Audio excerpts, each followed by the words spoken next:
ये गन्ने का विल्ट या उकठा रोग है।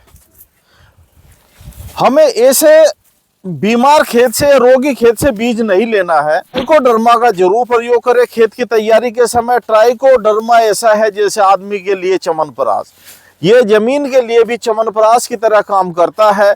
इसका नुकसान कुछ नहीं, फायदे अनेक है इसके। राम राम किसान भाइयों, आज की वीडियो गांव नवादा के अंदर है और आज की वीडियो स्पेशल जो है बुआई के ऊपर है कि किसान भाई अपने खेत की जो गन्ने की बुआई है वो किस तरीके से कर सके हैं और एक अच्छे उत्पादन की तरफ बढ़ सके हैं। हालांकि जो है ये जो वर्ष गया है इसमें गन्ने की जो पैदावार है वो ज़्यादा बढ़िया नहीं निकल रही किसान भाई के, ना ही वजन इतना, मील भी समय से पहले बंद हो रहे हैं।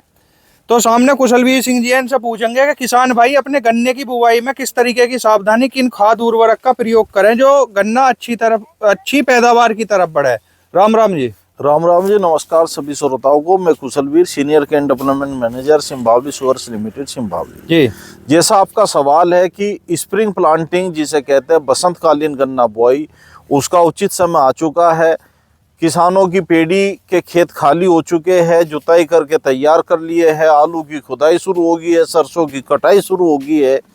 तो इस टाइम में बुआई के लिए बहुत ज़्यादा समय नहीं बचा है और किसानों को बुआई की तैयारी ठीक से करनी चाहिए। उसके लिए नंबर 1 तो सही वैरायटी का चयन करना चाहिए। गन्ने की सही किस्मों की बुआई करें। आजकल गन्ने की किस्मों में बहुत ज़्यादा वो चल रहा है, फेसबुक के माध्यम से, यूट्यूब के माध्यम से अलग अलग वैरायटी जो प्रांत के लिए, प्रदेश के लिए रिलीज नहीं है, उनको भी दर्शाया जा रहा है। जैसे उत्तर प्रदेश में भी, उत्तर प्रदेश सरकार भी कोई वैरायटी रिलीज करती है तो वो 3 तरह से कैटेगराइज करती है। पश्चिमी उत्तर प्रदेश के लिए, मध्यम उत्तर प्रदेश, मध्य यूपी के लिए, पूर्वी उत्तर प्रदेश के लिए और कुछ वैरायटी ऐसी है पूरे उत्तर प्रदेश के लिए। इस तरह से डिवाइड करती है, यानी कोई एक वैरायटी पूरे उत्तर प्रदेश के लिए भी पूरी तरह से सूटेबल नहीं मानी जाती। तो अपने क्षेत्र की और प्रदेश की जो स्वीकृत किस्में हैं, हमें उनकी बुआई करनी चाहिए। बुआई करने में सबसे बड़ा ध्यान ये रखना चाहिए कि बुआई करते टाइम बीज जो है वो स्वस्थ खेत से लेना चाहिए। ये गन्ने का विल्ट या उकठा रोग है। हमें ऐसे बीमार खेत से, रोगी खेत से बीज नहीं लेना है और इसी बात का हमें ध्यान रखना है और इसे आगे लगने से रोकना भी है। तो उत्तर प्रदेश गन्ना विभाग द्वारा जो स्वीकृत किस्में हैं उनमें CO 118 बहुत अच्छी पैदावार देने वाली वैरायटी है, थोड़ा ध्यान रखना चाहिए।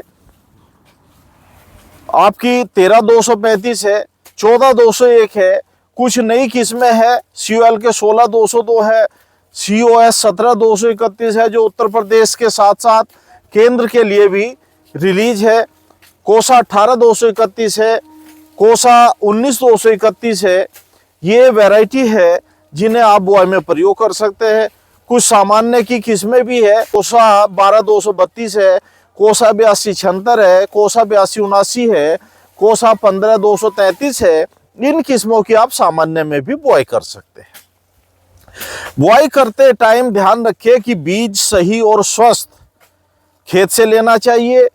जो हम किस्म का प्रयोग कर रहे हैं वो शासन द्वारा स्वीकृत होनी चाहिए।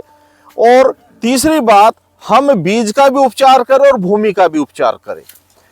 जमीन में ट्राइकोडर्मा का जरूर प्रयोग करें खेत की तैयारी के समय। ट्राइकोडर्मा ऐसा है जैसे आदमी के लिए च्यवनप्राश, ये जमीन के लिए भी च्यवनप्राश की तरह काम करता है। इसका नुकसान कुछ नहीं, फायदे अनेक है इसके। दूसरे, बीज का ट्रीटमेंट करें। जो भी दवाइयां है, चाहे वो कॉम्बिनेशन में एजोक्सिस्ट्रोबिन प्लस डाइफेनाकोनाजोल है या कॉम्बिनेशन में एजोक्सिस्ट्रोबिन प्लस थायोफेनेट मिथाइल प्लस थायोमेथोक्सो में, आप इन दवाइयों से 200 मिलीलीटर दवाई और आप 100 लीटर पानी का घोल बना ले, उसमें पेंडों को डीप करके बुआई करें, वो आपके लिए बहुत अच्छा रहेगा। दूसरे, सबसे बड़ी दिक्कत यह है कि पश्चिमी उत्तर प्रदेश में जो जमीन का जीवांश कार्बन है, ऑर्गेनिक कार्बन जिसे कहते हैं, उसका स्तर बहुत नीचे आ रहा है। ये 3 कैटेगरी में होता है। 50 से नीचे न्यून स्तर माना जाता है। 0.50 से 0.75 जो है वो मध्यम स्तर माना जाता है और 0.75 से 1 जो होता है वो उच्च स्तर माना जाता है।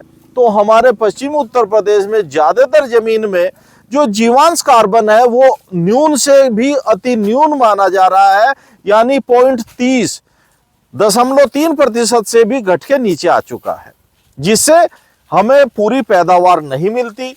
और पूरी पैदावार नहीं मिलती जीवांश में ऑर्गेनिक कार्बन की कमी होने से होता क्या है, जो मित्र जीव है उनकी संख्या भी कम होती चली जाती है, उनकी संख्या भी उतनी नहीं रहती। तो जमीन में देसी खाद का प्रयोग करें, प्रेसमड का प्रयोग करें, या जो बायो कंपोस्ट है जो प्रेसमड से तैयार किया जाता है बायो कंपोस्ट, उसका प्रयोग करें। कम से कम 50 क्विंटल प्रति एकड़ की दर से तो हमें प्रयोग करना चाहिए बुआई से पहले या खेत की तैयारी के टाइम। दूसरे, हम संतुलित उर्वरकों का प्रयोग करें। गन्ने की फसल के लिए 150 से 180 किलो नाइट्रोजन की जरूरत होती है, 60 से 80 किलो फास्फोरस की जरूरत होती है, 40 से 60 किलो पोटास की जरूरत होती है। ये मुख्य पोषक तत्व है एनपीके, जिसकी पूर्ति करने के लिए चाहे तो हम 2 बैग एनपीके 12-32-16 बुआई के टाइम प्रयोग करें, या 70 किलोग्राम डीएपी प्रति एकड़ की दर से प्रयोग करें और उसमें 30 से 35 किलोग्राम म्यूरेट ऑफ पोटास अवश्य मिला दें। इनके साथ साथ बुआई के टाइम यूरिया मिलाने की जरूरत नहीं है एनपीके या डीएपी में, इसमें अतिरिक्त यूरिया या यूरिया को ऐड नहीं करना चाहिए। इसमें साथ में सल्फर को मिला लेना चाहिए, WDG सल्फर यदि किसी के पास है तो यह उपलब्ध हो जाए तो WDG सल्फर इसमें मिला लेना चाहिए 3 से 5 किलो प्रति एकड़ की दर से। साथ ही साथ कुछ सूक्ष्म पोषक तत्व है, उनकी भी बहुत न्यून मात्रा में जरूरत होती है, उन्हें भी आपको इसमें ऐड कर लेना चाहिए। और बहुत अच्छा एक कंबाइंड किट आ रही है आजकल, MPF महाराष्ट्र बायो फर्टिलाइजर ने एक कंबाइंड किट बनाई है, जिसमें सभी आवश्यक पोषक तत्व एक 18 किलो के बैग में उन्होंने तैयार किए हैं, जो 1 एकड़ में 18 किलो जो सूक्ष्म पोषक तत्वों का मिक्सचर है उसे डीएपी एनपीके जो भी आपकी खाद है उसमें मिला के या पहले सिंचाई पे भी डाल सकते हैं।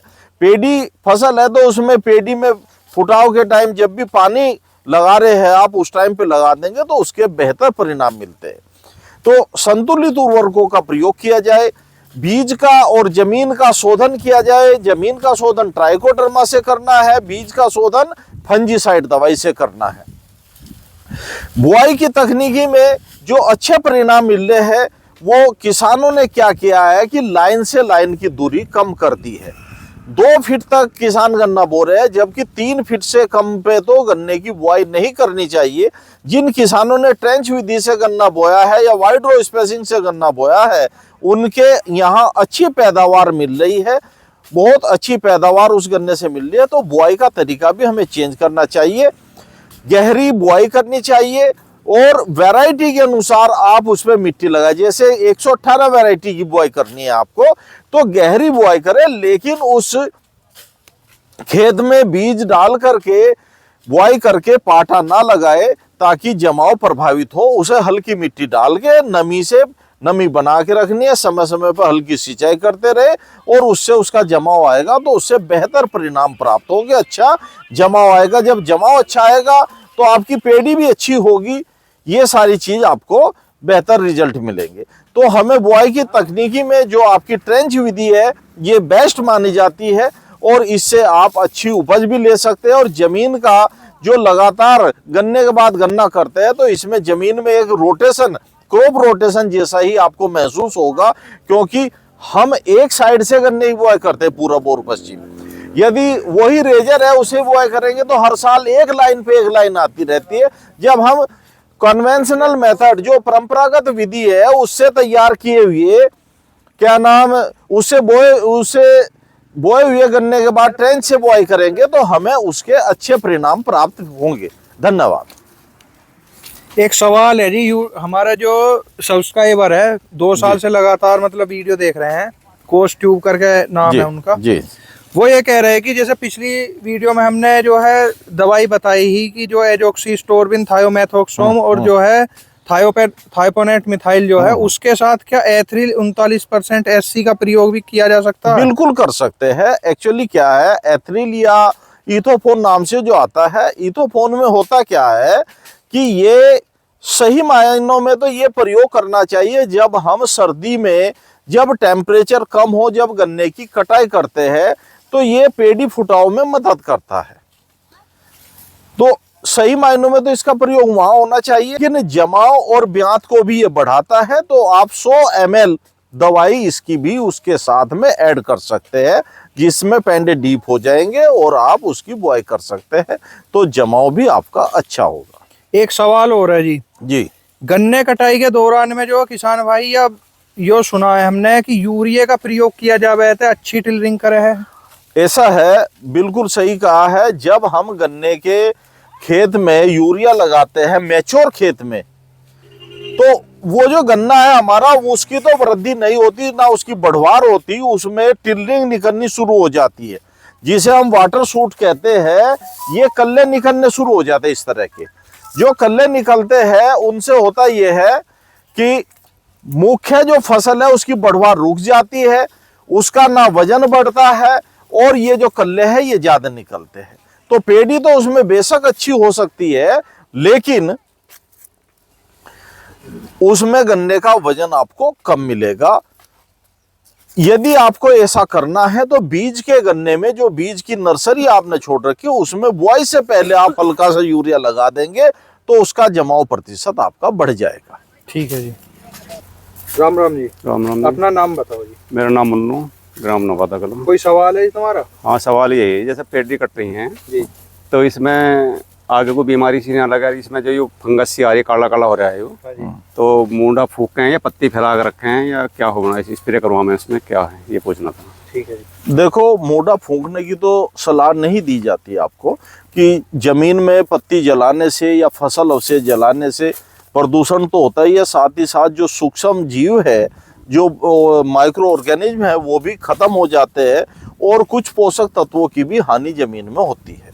तो खेत में पत्ती चाहे तो समान रूप से फैला दे या उसे बाहर निकाल दे। आजकल तो देखा मैंने, बेलर चल रहे हैं और वो पत्ती उठा के उसकी बेल बना के भी लेके चले जाते हैं, तो आपको प्रदूषण से भी राहत मिलती है, और साथ ही साथ जो जमीन के माइक्रो ऑर्गेनिज्म खत्म होते जा रहे हैं वो भी होते हैं। तो पत्ती समान रूप से फैला दीजिए।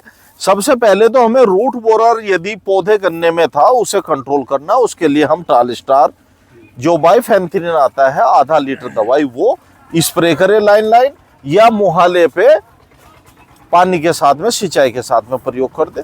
साथ ही साथ एजोक्सिस्ट्रोबिन प्लस डाइफेनोकोनाजोल जो दवाई है, हम उसका 200 मिलीलीटर दवाई साथ में स्प्रे कर रहे हैं तो स्प्रे में मिला दे, या मुहाले पे उसे आप प्रयोग कर सकते हैं। उससे भी आपको अच्छे परिणाम प्राप्त होते हैं। बल्कि कोशिश ये करना कि एजोक्सिस्ट्रोबिन का कूड़ कूड़ में स्प्रे किया जाएगा, तो उससे बेहतर परिणाम मिलेंगे आपको। किसान भाइयों, आज की जो वीडियो है गांव नवादा के अंदर ही, और इसमें जो है अपना जो गन्ने की बिजाई का जो प्रबंधन है किसान किस तरीके से कर सके उसके बारे में जानकारी दी गई। किसी किसान का अगर आगे भी कोई सवाल हो वीडियो के अंदर भाई कमेंट कर लियो, अगली वीडियो में उनका जो है कमेंट ले लिया जाएगा। राम राम किसान भाइयों।